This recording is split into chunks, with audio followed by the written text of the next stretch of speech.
नमस्कार साथियों, गणितपुर math classes में आप सभी का स्वागत है। और आपकी जो काफ़ी स्टूडेंट कमेंट्स कर रहे थे सर मध्य प्रदेश की जीके बताएं। तो ये आपको पता है कि मैं राजस्थान का हूँ, तो मध्य प्रदेश के बारे में इतनी जानकारी है नहीं, लेकिन आपके लिए मैंने कोशिश करके इसको बनाया है कंप्लीट इस वीडियो को। वीडियो आपके लिए ज़रूर थोड़ा बड़ा हो सकता है क्योंकि इसके अंदर आपको 117 क्वेश्चन हैं। ठीक है, तो आपको पता है 117 है तो टाइम तो लगेगा ही आपको, तो इसलिए मैंने और इसके अलावा भी इसमें सारे टॉपिक मैंने इंक्लूड किए हैं। ज्योग्राफी भी है, कल्चर भी है, हिस्ट्री भी है, कुछ करंट्स भी है, तो सारी चीज़ मैंने, अभ्यारण्य भी हैं, तो ये मैंने सब इंक्लूड किया हुआ है इसके अंदर शामिल। और इसके अलावा भी यदि कोई टॉपिक बचता है तो उसे भी आप कमेंट्स कर सकते हैं कि सर इन टॉपिकों की और आप कोशिश करें। ठीक है, तो अब यहाँ पर क्विज स्टार्ट करते हैं। तो सभी को बहुत ही बेस्ट ऑफ लक एग्ज़ाम के लिए। सभी का डिस्ट्रिक्ट लेवल पर सिलेक्शन हो और डिस्ट्रिक्ट से स्टेट पर भी हो, स्टेट से नेशनल लेवल पर भी हो। ठीक है, तो अब हमारी पहला क्वेश्चन देखते हैं आज का। थोड़ा सा काफ़ी बड़े प्रश्न है तो थोड़ा स्पीड से हम देखेंगे। ठीक है, अब देखो यहाँ पर आज का पहला प्रश्न, मध्य प्रदेश के कितने ज़िलों में कर्क रेखा है। ठीक है, तो ज़्यादातर को तो पता है, लेकिन फिर भी आप एक बार इन्हें स्पीड से देख लें कि जिनको नहीं पता हो वो आप इजीली देख सकते हो। मध्य प्रदेश के कितने ज़िलों में कर्क रेखा है, तो 14 ज़िलों में कर्क रेखा है। नेक्स्ट क्वेश्चन है, मध्य प्रदेश की पूर्व से पश्चिम तक की लंबाई कितनी है। आप मुझे कमेंट्स कर सकते हैं इसका, क्योंकि ज़्यादातर बच्चों को जीके आता है मध्य प्रदेश का। तो ये मध्य प्रदेश की ज्योग्राफी है जिसके अंदर ये चीज़ें हैं। ठीक है, तो ये आप कमेंट्स करें। और मैं बार बार इनका धन्यवाद देना चाहूँगा। एक तो है सोम, सोम बहुत ही अच्छा स्टूडेंट है। एक शुभम, शुभम भी बहुत अच्छा है। इसके अलावा रिया है, रिया भी बेस्ट है पढ़ने में, मतलब अच्छा व्यू दे रही है। इसके अलावा जो दीपक है वो भी ठीक है, और दीपक है, सोम है, गौरव है, गौरव, नंदनी, और इसके अलावा आसिफ है, और एक और है ऑल इंडिया न्यूज़ अभी आया है वो। अब इसका नाम कमेंट्स कर दिया करो अपने, क्योंकि मुझे तो चैनल के नाम से पता रहता है। और इसके अलावा पूर्वा, जो कि असम की है लेकिन उसको काफ़ी जानकारी है यहाँ की, अपनी राजस्थान की भी है, एमपी की है और इससे रिलेटेड। इसके अलावा और भी साथी जुड़ते जा रहे हैं। ठीक है, दीपेश है, और बाकी जो भी साथी हैं आपका अपना नाम कमेंट्स कर दें, जिससे कि मैं उसको भी नेक्स्ट वीडियो में ले सकता हूँ। और अब देखें यहाँ पर ज़्यादातर इसको प्रश्नों को आप जानते हो इसके बारे में। देखो आगे, मध्य प्रदेश की पूर्व से पश्चिम की लंबाई कितनी है, तो ये है 870 किलोमीटर। काफ़ी स्टूडेंटों ने सही जवाब दिया है इसका। अब देखें अगला, मध्य प्रदेश के उत्तर से दक्षिण की जो लंबाई है वो है, कमेंट्स में आपको बता सकते हो इजीली, 605 किलोमीटर। अगला है, मध्य प्रदेश का कुल नुक्सा कितना है। यहाँ पर नुक्खा लिखा है, कितना अच्छा शब्द है। नुक्खा का मतलब होता है क्षेत्रफल, क्षेत्रफल, एरिया। ठीक है, एरिया ऑफ मध्य प्रदेश वो है 3,08,282 वर्ग किलोमीटर। ध्यान रखें, एरिया हमेशा वर्ग किलोमीटर में होता है। नेक्स्ट क्वेश्चन है, मध्य प्रदेश हिमाचल प्रदेश से कब्जा हुआ है, 5। भाई ऐसा है कि मध्य प्रदेश है हिमाचल से कब्जा हुआ है, मतलब कितने उनके एक दूसरे से सम्मिलित किए गए हैं, तो वो किए गए हैं 5। नेक्स्ट प्रश्न है, मध्य प्रदेश भारत के कुल फिल्म का कितना प्रतिशत है। तो फिल्म से यहाँ पर मतलब है कि भारत का कितना प्रतिशत है, जो कितना हिस्सा है, जो उनका जो ज़मीन है, ऐसे कह सकते हो एरिया। तो जो एरिया है मध्य प्रदेश का, वो पूरे भारत का कितना प्रतिशत है, तो वो है 8.58%।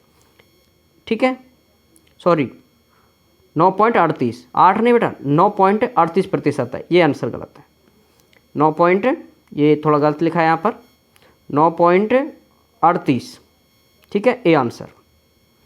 नेक्स्ट है, मध्य प्रदेश प्रमुख रूप से क्या है। तो मध्य प्रदेश में आपको पता है सर्वाधिक, आपने इस चीज़ को देखा हो कि विश्व भारत में सर्वाधिक वन, जो मैक्सिमम वन है वो बेटा आपके स्टेट में है, वन है ये वन, और ये है मध्य प्रदेश में। ठीक है, इसके अलावा है मध्य प्रदेश की सबसे बड़ी सीमा किस राज्य से स्थित है।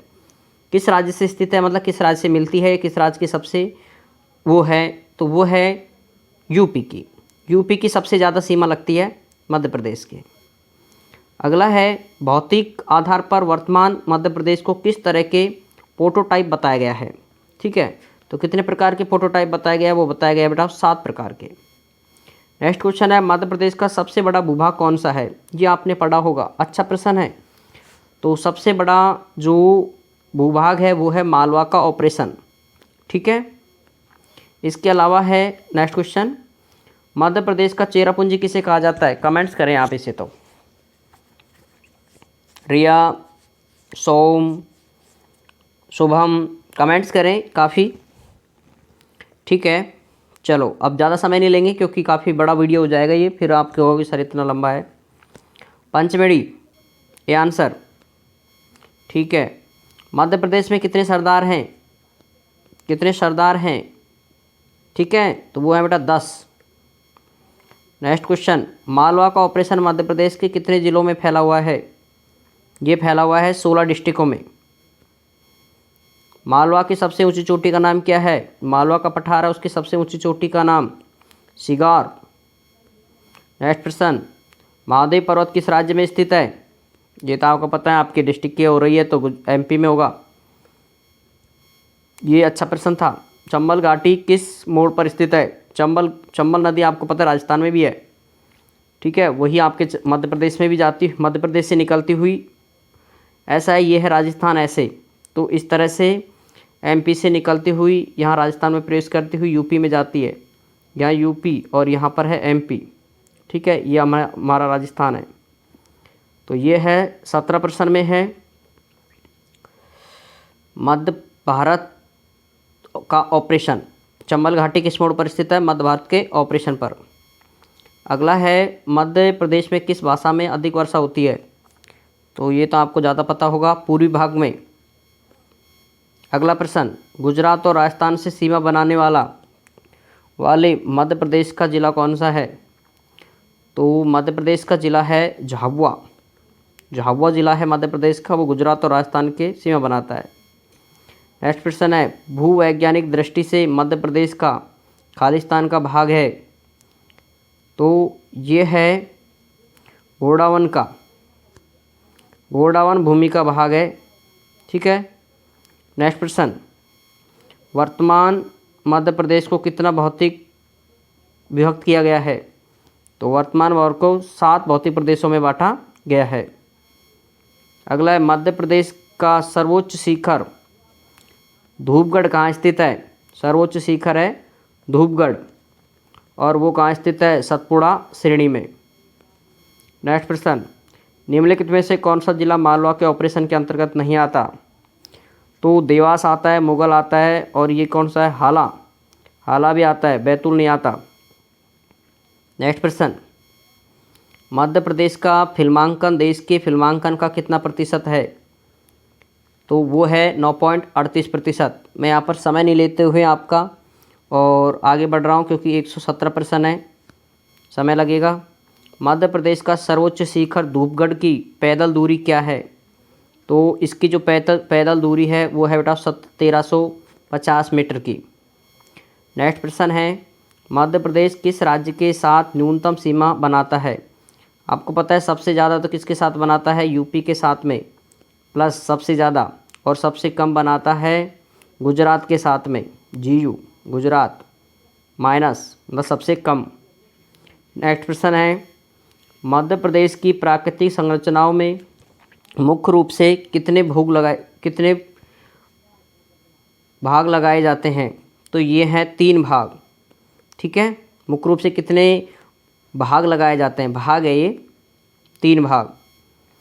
अगला है, मध्य प्रदेश का सबसे बड़ा मस्जिद वाला ज़िला कौन सा है, ये वेरी मोस्ट प्रश्न, सबसे बड़ा मस्जिद वाला ज़िला कौन सा है, तो ये है हिंद सबसे बड़ा मस्जिद वाला ज़िला है। नेक्स्ट प्रश्न है, मध्य प्रदेश के किस ज़िले में निम्न में कर्क रेखा नहीं है, तो कर्क रेखा कौन से ज़िले पर नहीं है, तो कर्क रेखा है बालाघाट में नहीं है। ठीक है, नेक्स्ट प्रश्न, निम्न में से सर्वाधिक वन आच्छादित राज्य है, तो सर्वाधिक वन आच्छादित राज्य कौन सा है, ये आपको पता ही है, आप मैंने बता दिया कौन सा है, राजस्थान, वो एमपी। भारत में सब सर्वाधिक वन किस में है, एमपी में है। ठीक है, अगला प्रश्न, मध्य प्रदेश में सामाजिक वाणिज्य योजना कब शुरू हुई। सामाजिक वाणिज्य योजना होती है वन वाली, और ये शुरू हुई थी 1976 में। अगला प्रश्न, मध्य प्रदेश वन परियोजना को किसकी सहायता प्राप्त है। वेरी वेरी मोस्ट, ये आपके उसके अंदर आ सकता है, क्योंकि ये प्रश्न ऐसे हैं कि आपकी वन परियोजना के अंतर्गत हैं। तो ये है विश्व बैंक आंसर इसका। नेक्स्ट प्रश्न, कौन सा वन मध्य प्रदेश में सबसे अधिक पाया जाता है। तो सबसे अधिक पाए जाते हैं शीतोष्ण उष्ण परिपाती वन, ये राजस्थान में सबसे ज़्यादा पाए, ये एमपी में सबसे ज़्यादा पाए जाते हैं। मध्य प्रदेश में सबसे ज़्यादा पेड़ पौधों वाले पाए जाते हैं, ये आपको पता है। सबसे ज़्यादा किसके पेड़ हैं आपके मध्य प्रदेश में, वो है सागौन के, सर्वाधिक हैं खैर के, साल के, धावड़ा, सबसे ज़्यादा है सागौन। और मुझे बताएं कि सागौन कैसा पेड़ होता है, इसके बारे में थोड़ी जानकारी बताएं। मध्य प्रदेश वन विकास निगम की स्थापना कब हुई थी, ये हुई थी 1975 में। ठीक है, 1975 में वन विकास निगम की स्थापना हुई थी। अगला है, मध्य प्रदेश जीव संरक्षण अधिनियम कब बनाया गया। जब स्थापना 75 में हुई तो उससे पहले ही बनेगा, 1974 में। नेक्स्ट प्रश्न, मध्य प्रदेश देश का प्रतिशत तेंदुपत्ता का उत्पादन है। तेंदुपत्ता, ठीक है, तो ये है 30%। नेक्स्ट प्रश्न, वन अनुसंधान संस्थान का क्षेत्रीय कार्यालय मध्य प्रदेश में किस स्थान पर है। तो इसका जो क्षेत्रीय कार्यालय है वो स्थान पर है जब्त पर स्थान पर है इसका कार्यालय, ध्यान रखेंगे आप। नेक्स्ट प्रश्न है, मध्य प्रदेश में वन प्रबंधन शिक्षा केंद्र कहाँ पर है। तो वन शिक्षा प्रबंधन केंद्र है वो है बालाघाट में, बालाघाट, डी आंसर। नेक्स्ट प्रश्न, मध्य प्रदेश में प्रादेशिक वन विद्यालय कहाँ पर स्थित है। तो प्रादेशिक जो वन विद्यालय है वो है शिवपुरी में, सी आंसर। मध्य प्रदेश में सर्वाधिक वन किस जिले में है। तो ये आपको पता होगा, सर्वाधिक वन किस जिले में है, बालाघाट में। तो बालाघाट तो काफ़ी वनों से है, तो सब सर्वाधिक वन है बालाघाट में, सर्वाधिक वन बालाघाट, ऐसे याद रख लेना। इंडियन इंस्टीट्यूट ऑफ फॉरेस्ट संग्रहालय कहाँ स्थित है। तो ये है हाल, भोपाल में, ध्यान रखेंगे भोपाल। और एमपी की राजधानी भी तो है भोपाल। ठीक है, एमपी की राजधानी है भोपाल। अगला है, अगला प्रश्न, तेंदुपत्ते का उपयोग किस में होता है। कमेंट्स करें इसका, तो इसको तो आपको पता होगा सबसे ज़्यादा, तेंदुपत्ते का उपयोग। ठीक है, कमेंट्स करें तुरंत। इसका होगा आंसर बीड़ी बनाने में। मध्य प्रदेश का वन राज्य कॉलेज क्या है। तो वन राज्य कॉलेज है, आपको पता है सर्वाधिक वन कहाँ पर है, बालाघाट में, तो कॉलेज भी कहाँ पर है, बालाघाट में ही। किस वृक्ष की लकड़ी से कत्था बनता है। कत्था, ध्यान रखो, एक तो बीड़ी का और एक कत्था का, तो कत्था बनता है खैर से, खैर। ठीक है, नेक्स्ट प्रश्न, देश का सर्वाधिक वनाच्छादित राज्य कौन सा है। वही प्रश्न आया कि आपको बताया मैंने, सर्वाधिक वन आच्छादित राज्य आपको आपका ही है एमपी, मध्य प्रदेश। अगला है, पर्यावरण की दृष्टि से कितने प्रतिशत वनों पर वन होने चाहिए। तो ये भारत सरकार की नीति के अनुसार 33% भूमि पर क्या होने चाहिए, वन। अगला प्रश्न, निम्न में से कौन सा वन राज्य के पूर्ण नियंत्रण में होते हैं जहाँ पर वृक्षों की कटाई और पशुओं की चराई बिल्कुल वर्जित होती है। वर्जित यानी बिल्कुल मना। ठीक है, ऐसे वन होते हैं आरक्षित वन। अगला है, मध्य प्रदेश का सबसे पुराना राष्ट्रीय उद्यान कौन सा है। ये हमारे पिछले पार्ट में भी था, तो उसके अंदर आप इन प्रश्नों को आप देख सकते हो। ठीक है, तो सबसे पुराना जो है राष्ट्रीय उद्यान है वो है कान्हा किसली। ठीक है, नाम में आप थोड़ा सा ध्यान रख लो, क्योंकि ये मुझे वहाँ की ज़्यादा जानकारी नहीं है, इसलिए कान्हा किसली। अगला जो प्रश्न है, मध्य प्रदेश में नवीन ओंकारेश्वर राष्ट्रीय उद्यान किस जिले में स्थित है। ऐसे प्रश्न आ सकते हैं क्योंकि नवीन है, ये अभी नया बना हुआ है, तो ये है खंडवा में, ए आंसर। नेक्स्ट प्रश्न है, केंद्रीय पर्यावरण एवं वन मंत्रालय द्वारा 5 नए टाइगर रिजर्व अभयारण्य स्थापित किए हैं। किए जाने की घोषणा में मध्य प्रदेश में कौन सा अभ्यारण्य शामिल है? तो ये अभी है वो है रातापानी अभ्यारण्य है, जो कि 5 टाइगर रिजर्व अभ्यारण्य में शामिल हुआ है। मध्य प्रदेश के किस राष्ट्रीय उद्यान में पहाड़ी की चोटी पर जॉर्ज कैसल भवन बना हुआ है? तो जॉर्ज कैसल भवन बना हुआ है माधव की चोटी पर। अगला प्रश्न है, मध्य प्रदेश राज्य का पहला राष्ट्रीय उद्यान कान्हा किसली कहाँ पर स्थित है? ये तो आपको बताना होगा, कान्हा स्थित कहाँ पर है? ये है मंडला में। कहीं डी आंसर कर दो उपरोक्त सभी, ध्यान रखें यहाँ पर मंडला में स्थित है ये। अगला प्रश्न है, कौन सा अभ्यारण्य अथवा राष्ट्रीय उद्यान मध्य प्रदेश में स्थित नहीं है? तो ये आपको ये इसमें देखो फेमस ये है घना पक्षी विहार, ये आपको पता है कहाँ पर है? भरतपुर में, जो कि हमारे राजस्थान में है। ये साइबेरियन क्रेन है, उसके लिए पक्षियों के लिए है, और इसमें साइबेरियन क्रेन नाम के पक्षी आते हैं। कान्हा फिसले आपको पता ही है, यहाँ पर अभी माधव में था, बांधवगढ़, पंचमढ़ी, ये सब आपके एमपी में है। अगला है, निम्न में से किस राज्य में जीवाश्म राष्ट्रीय उद्यान है? तो जीवाश्म राष्ट्रीय उद्यान है मध्य प्रदेश में। अगला है, मध्य प्रदेश का सबसे छोटा राष्ट्रीय उद्यान कौन सा है? तो भैया सबसे छोटा भी ध्यान रखेंगे, वन विहार, बिल्कुल छोटा कहाँ पर है? भोपाल में, जो कि राजधानी में है, सबसे छोटा राजधानी में है। ठीक है। अगला है, मध्य प्रदेश का कौन सा राष्ट्रीय उद्यान देश में सर्वाधिक बाघों का घनत्व रखने वाला उद्यान है? तो सर्वाधिक बाघ कहाँ रहते हैं? बांधवगढ़ में। बांधवगढ़ राष्ट्रीय उद्यान में सर्वाधिक बाघ हैं आपके एमपी के। ठीक है। अगला प्रश्न, एक चीज़ ज़रूर है, इस एग्ज़ाम के भरोसे आपको बहुत सारी नॉलेज मिल जाएगी, जिससे आपके आने वाली जितने भी एग्ज़ाम हैं, चाहे एमपीपीसीएस की एग्ज़ाम हो, चाहे यूपीएससी की एग्ज़ाम हो, चाहे एसएससी की हो, यूपीएससी की हो, किसी की भी एग्ज़ाम हो, आपकी स्टेट लेवल की हो चाहे इंडिया लेवल की हो, सभी में आपको जीके का और बैंकिंग का काफ़ी इसमें नॉलेज हो जाएगा। क्विज के भरोसे आपको बहुत सारी जानकारी इसके अंदर मिल जाएंगी। तो आप पूरा एकदम अच्छे से जानकारी रखें। ये नहीं है कि ऐसे प्रश्न आएंगे नहीं तो क्या करें, ऐसे प्रश्न भी आपके कभी सभी प्रश्न आ सकता है एग्जाम में। ठीक है। अभी आप 9th-10th में हो, इसलिए आपको काफ़ी ऐसा लग रहा होगा कि इससे, लेकिन फिर भी अभी समझ है आप में पढ़ने की, इसके लिए बहुत अच्छी बात है। केंद्रीय पर्यावरण एवं वन मंत्रालय द्वारा 5 नए टाइगर रिजर्व अभ्यारण्य स्थापित किए जाने की घोषणा की। मध्य प्रदेश का कौन सा अभ्यारण्य था ये? तो ये था रातापानी का अभ्यारण्य था। सतपुड़ा राष्ट्रीय उद्यान किसके लिए प्रसिद्ध है? वेरी मोस्ट, सतपुड़ा बहुत बार पूछा जा चुका है। जो ग्रुप डी की रेलवे की एग्जाम होती है उनके अंदर ऐसे प्रश्न बहुत बार आते हैं। ठीक है। सतपुड़ा राष्ट्रीय उद्यान है काले हिरणों के लिए, कृष्ण मृगों के लिए। अगला है, मध्य प्रदेश का कौन सा अभ्यारण्य जंगली भैंसे का लिए राष्ट्रीय उद्यान हेतु प्रस्तावित है? तो जंगली भैंसे के लिए बताओ कौन सा है? पन्ना है भैया, जंगली भैंसन के लिए पन्ना, याद रखेंगे आप। नेक्स्ट प्रश्न है, मध्य प्रदेश का वह एकमात्र राष्ट्रीय उद्यान कौन सा है जहाँ पर ब्रेडरी वनजाति का बारहसिंगा पाया जाता है? ठीक है। तो ब्रेडरी वनजाति का पाया जाता है कान्हा पिसली में, जो सबसे पुराना राष्ट्रीय उद्यान है। ठीक है। अगला, मध्य प्रदेश का सबसे छोटा राष्ट्रीय उद्यान कौन सा है? अभी बताया था वन विहार, कहाँ पर? भोपाल में। ये प्रश्न वापस आ गए 1-2। अगला है, मध्य प्रदेश के किस राष्ट्रीय उद्यान को, ये थोड़ा सा ध्यान रखेंगे, OSI, ये देखो इसमें ISO, ये क्या होता है? इंटरनेशनल सर्टिफिकेट होता है ये कि, ठीक है, जो कि पूरे विश्व के लिए दिया जाता है अच्छे उसके लिए। तो ये 2008 में इसको अवार्ड मिला था। वो कौन सा राष्ट्रीय उद्यान है? वो है वन विहार।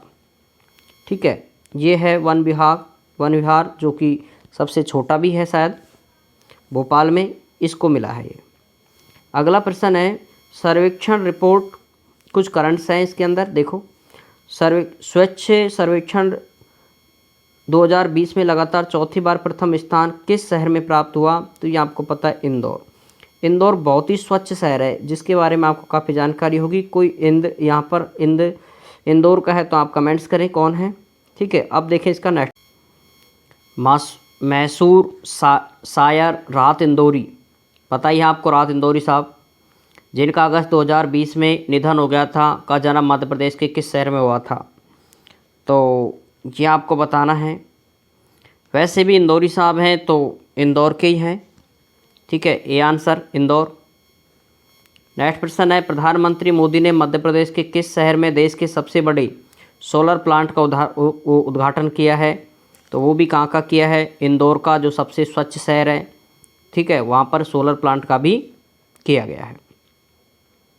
सॉरी, रीवा है बेटा, और रीवा, ठीक है, रीवा। इसको थोड़ा सा आप ध्यान रखें कि देश का सबसे बड़ा सोलर प्लांट इंदौर में नहीं, रीवा में बनाया गया है, रीवा, ठीक है। अगला प्रश्न है, रातापानी टाइगर रिजर्व किस राज्य में स्थित है? तो इजीली आपको पता है, अभी आपका है, अभी टाइगर रिजर्व बना हुआ है, तो वह है मध्य प्रदेश का। अगला प्रश्न है, कड़कनाथ मुर्गे का संबंध किस राज्य से है? तो आपका सबसे ऐसे प्रश्न है, उनको थोड़ा ध्यान रखेंगे, वो उल्टा पूछेगा कि मध्य प्रदेश का संबंध किससे है, तो कड़कनाथ मुर्गे से है। अगला है, मार्च 2020 में मध्य प्रदेश के मुख्य सचिव किसे नियुक्त किया गया है? तो इकबाल सिंह बैंस को किया गया है। वैसे 2020 का है, इसलिए इसको ज़्यादा ध्यान नहीं रखें आप। किस राज्य सरकार ने अपने सभी विश्वविद्यालयों में गांधी पीठ स्थापित खोलने का निर्देश दिया है? तो वो दिया है मध्य प्रदेश ने। अगला है, NCAER द्वारा जारी भारत में पहले NCR land record service index 2020 में शीर्ष स्थान पर था, वो था मध्य प्रदेश। फरवरी 2020 में राष्ट्रीय जल सम्मेलन का आयोजन मध्य प्रदेश के किस शहर में किया गया था? तो वो किया गया था भोपाल में। अब ये कहोगे सर 2020 का है, बेटा जल सम्मेलन एक बार ही होता है, काफ़ी दिनों में होता है, इसलिए आप इसे ध्यान रखो, ये विश्व राष्ट्रीय स्तर के जल सम्मेलन है, इसलिए आपको एग्जाम में पूछ सकते हैं, भोपाल। अगला प्रश्न है, किस राज्य का पांचा गांव भारत का पहला सौर रसोई वाला गांव बना है? देख लो, पूरे भारत का ही बना है, तो आपको ध्यान रखना होगा कि बांचा गांव है वो कहाँ का है? मध्य प्रदेश का। अगला प्रश्न है, देश का पहला हीरा संग्रहालय, और हीरा संग्रहालय बना है, वो भी कहाँ का बना है? मध्य प्रदेश का। किस राज्य द्वारा धनवाद माँ नामक एक विशेष वृक्षारोपण अभियान शुरू किया गया था? वो भी किया गया था मध्य प्रदेश में, ध्यान रखो, धनवाद माँ। अगला प्रश्न है, मध्य प्रदेश में स्थित किस मंदिर को FSSAI द्वारा भू सर्टिफिकेट प्रदान किया गया? ऐसे पहली बार हो रहा है किसी राज्य के किसी मंदिर को जो सर्टिफिकेट मिल रहा है, वो है खजराना का मंदिर। नेक्स्ट प्रश्न, प्रोजेक्ट सारथी की शुरुआत मध्य प्रदेश के किस शहर से हुई है? तो ये हुई है भोपाल से इसकी वो हुई है शुरुआत। अगला है, किस राज्य सरकार द्वारा सार्थक लाइट मोबाइल ऐप लॉन्च किया गया? वेरी मोस्ट, ऐसे प्रश्न बैंकिंग के रूप में आपको जरूर पूछ सकते हैं, ठीक है, वो है मध्य प्रदेश। अगला जो प्रश्न है, मध्य प्रदेश और राजस्थान की सीमा का रेगिस्तान कौन सी नदी से है?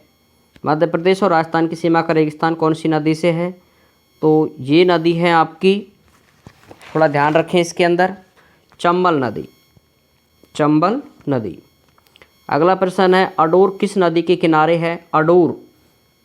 अडोर है वो किस नदी के किनारे है? तो वो है खान नदी के किनारे। अगला प्रश्न है, काली सिंध नदी के किनारे कौन सा नगर बसा है?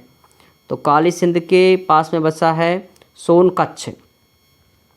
अगला है, चंबल नदी की कुल लंबाई कितनी है? ये तो बेटा राजस्थान में बहती है, इसलिए तो इसका कन्फर्म है कि चंबल नदी की लंबाई है वो 965 किलोमीटर है। ये आपको ऑप्शन में मिल जाएगी, 965, डी आंसर। विंध्याचल एवं सतपुड़ा पर्वत श्रृंखला के बीच में कौन सा प्रमुख नदी निकलती है? कौन सी? ध्यान रखें, विंध्याचल और सतपुड़ा के बीच में ये निकलती है नर्मदा नदी। अगली, कुंवारी नदी का उद्गम स्थल कौन सा है? तो कुंवारी नदी का उद्गम स्थल है शिवपुरी का ऑपरेशन। कुंवारी नदी ध्यान रखना, शिवपुरी, ठीक है।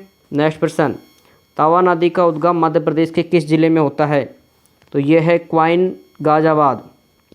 तवा नदी का उद्गम है क्वाइन गाजियाबाद में। अगला जो प्रश्न है, बेतवा नदी यमुना नदी का कौन सा स्थान है? तो बेतवा नदी यमुना नदी का कौन सा स्थान है? अंतः स्थान है, अंदर का।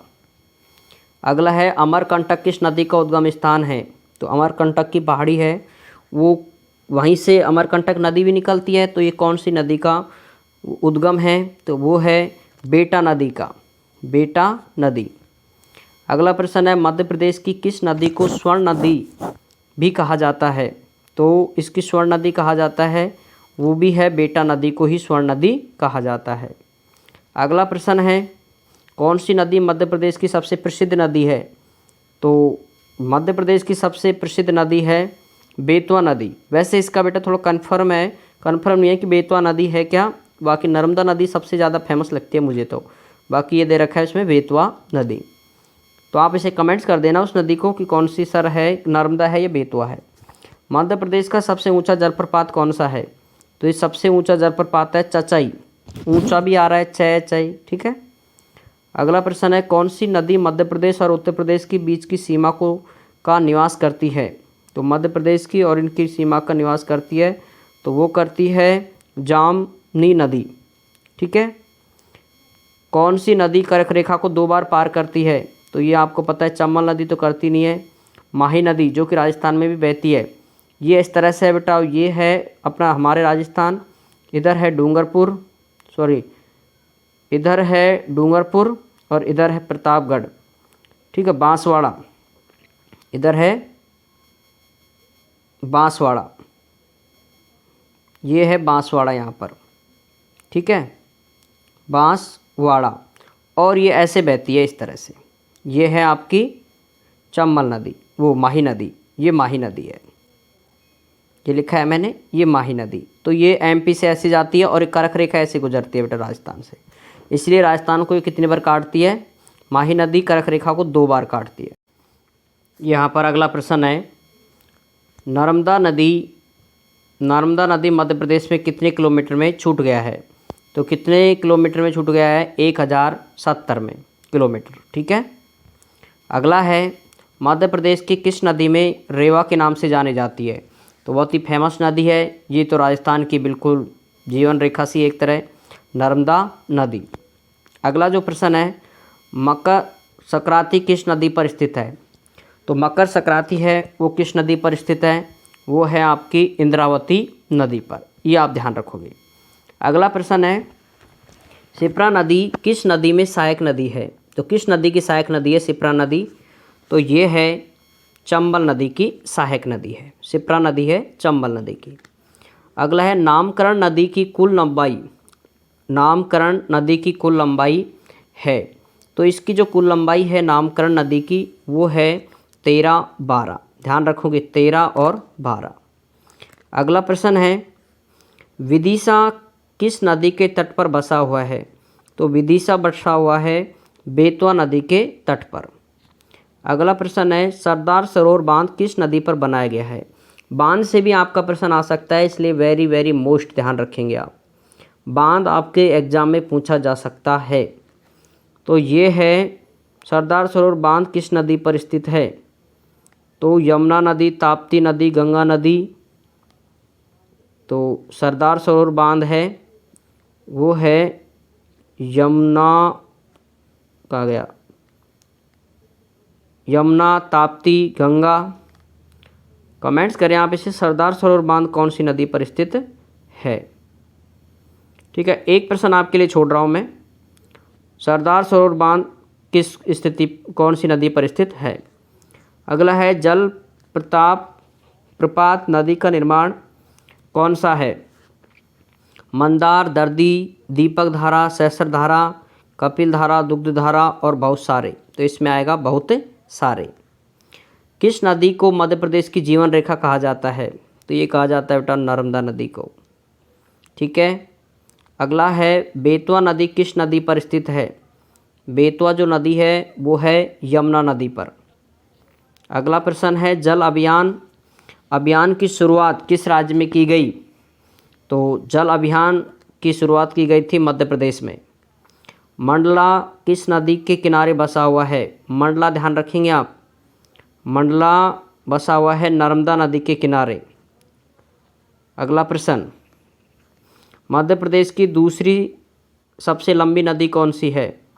तो मध्य प्रदेश की दूसरी सबसे लंबी नदी है चंबल और पहली है नर्मदा।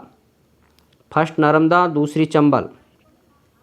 अगला प्रश्न है, कौन सी नदी पश्चिम की ओर प्रस्थान करती है? तो पश्चिम की ओर प्रस्थान करने वाली नदी है नाम। अगला है, कौन सी नदी पश्चिम की ओर प्रस्थान कर रही है? गंगा, नर्मदा, गोदावरी और यमुना। तो ये कर रही है नर्मदा नदी पश्चिम की ओर प्रस्थान। अगला प्रश्न है, कौन सी नदी अरब सागर में गिरती है? ये आप बताएं, कौन सी नदी अरब सागर में गिरती है? गंगा नदी, बेतवा नदी, नर्मदा नदी और चंबल नदी। तो ये गिरती है, नर्मदा नदी है जो कि अरब सागर में गिरती है। ठीक है, एक पश्चिमी बनास है, ये गुजरात की है लेकिन थोड़ा, लेकिन नर्मदा नदी है वो है जो अरब सागर में गिरती है। बाकी सारी नदी गिरती है बंगाल की खाड़ी में, बंगाल की खाड़ी में। ऐसे सोच लो आप, मात्र 30% तो गिरती है अरब सागर में और 70% से ज़्यादा गिरती है बेटा बंगाल की खाड़ी में। हमारी जो बारिश होती है वो होती है बंगाल की खाड़ी से ज़्यादातर। अगला है, नामकरण और ताप्ती नदियाँ जहाँ पर्यटक गिरती हैं। नामकरण और ताप्ती नदियाँ जहाँ पर्यटक गिरती हैं तो ये हैं अरब सागर में। ठीक है, अरब सागर। अगला प्रश्न है, दक्षिण की ओर मिलने वाली गंगा की मुख्य सहायक नदी कौन सी है? तो दक्षिण की ओर मिलने वाली सहायक नदी है बेटा नदी। अगला प्रश्न है, बालघाट किस नदी के किनारे स्थित है? बालघाट जो कि बहुत बड़ा वनों का वो है, तो ये किस नदी के किनारे स्थित है? बंगा, पार्वती, तवा और सिप्रा। तो ये बालघाट है जो सर्वाधिक वनों के लिए प्रसिद्ध है, वो है गंगा नदी के किनारे। अगला प्रश्न है, किस नदी का वर्णन कादम्बरी तथा मेघदूत में है? तो ऐसे अच्छे भी प्रश्न है कि कादम्बरी और मेघदूत जो कि दो क्या है, वो हैं रचनाकार हैं, उनके ग्रंथ हैं ये। ठीक है, तो इनके नदी हैं नर्मदा, चंबल, बेतवा नदी है वो। ठीक है, जिसके अंदर कादम्बरी और मेघदूत का वर्णन है। ये कालिदास की रचनाएं हैं दोनों। अगला प्रश्न है, पंचमढ़ी किस नदी के किनारे स्थित है? तो पंचमढ़ी है वो है नर्मदा, बेतवा, ताप्ती और तवा। तो ये है तवा नदी के किनारे। ठीक है, अगला प्रश्न है, बेतवा नदी का उद्गम स्थल है। बेतवा नदी का उद्गम स्थल है तो यह है कुमरा गांव। ध्यान रखेंगे आप, ये गांव है, एक पहला गांव है जिसमें उद्गम स्थल है ये। जबलपुर किस नदी के किनारे बसा हुआ है? एमपी का सबसे फेमस शहर है जबलपुर और इंदौर। तो ये कौन सी नदी के किनारे बसा हुआ है? जबलपुर नर्मदा नदी के किनारे बसा हुआ है। एक नर्मदा नदी में धुआंधार जलप्रपात है, आपको पता है धुआंधार जलप्रपात है, ये सर्वाधिक फेमस जलप्रपात है, ध्यान रखो। अगला है, किस नदी को भगवान शिव की बेटी कहा जाता है? तो वो भी नर्मदा नदी को कहा जाता है भगवान शिव की बेटी। अगला प्रश्न है, मध्य प्रदेश के किस जलप्रपात को श्रेष्ठ हॉलीडे अवार्ड 2017 से नवाजा गया? तो ऐसा कौन सा जलप्रपात है जिसको ये नवाजा गया है? तो श्रेष्ठ होता है वो बहुत ही स्नेह रखता है। ठीक है, ऐसे याद रख लो, जो श्रेष्ठ होता है वो सबसे ज़्यादा स्नेह रखता है। अगला प्रश्न है, पवित्र वह नदी जो सिंगस्त कुंभ मेलों का स्थल है। तो ये जो है सिंगस्त वो है सिप्रा नदी। ठीक है, तो दोस्तों ये थे आपके 117 प्रश्न, जिसके अंदर आपके एमपी की नदियाँ, अभ्यारण्य, वन्य और इनका ज्योग्राफी, ये सारी मैंने इसमें इंक्लूड कर दी है। अगला जो पार्ट आएगा शाम को, उसके अंदर आपको जितनी भी करंट बची हुई है टॉप 100% की सोच रहा हूँ मैं कराने की। 50 पहले करा चुका हूँ और 100 और करवा दूंगा। ठीक है, तो ये धीरे धीरे हमारे पार्ट ख़त्म होने की ओर अग्रसर हैं। तो इसमें आपको पूरा डिस्ट्रिक्ट लेवल क्या स्टेट लेवल तक का पूरा कवर हो जाएगा। ठीक है, जय हिंद, जय भारत दोस्तों। फिर मिलते हैं आपको नेक्स्ट वीडियो में।